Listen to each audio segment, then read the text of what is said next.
Welcome to Sweet Life Beat Life. We hope this video helps.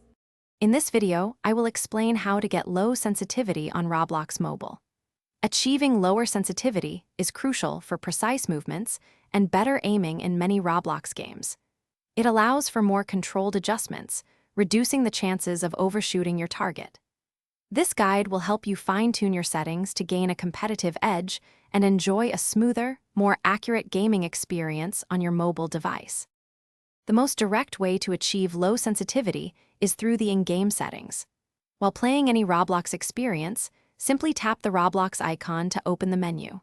Navigate to the Settings tab, and you will find a sensitivity slider. Experiment by moving this slider to a lower number, perhaps starting around 0.3 or 0.4, and then adjust further to find what feels most comfortable and precise for your playstyle.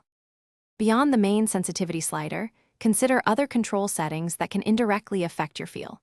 Some games offer different camera modes, like Follow or Classic, which can influence how your view moves. Also, ensure your device's screen is clean and responsive, as a poor touch surface can mimic high sensitivity.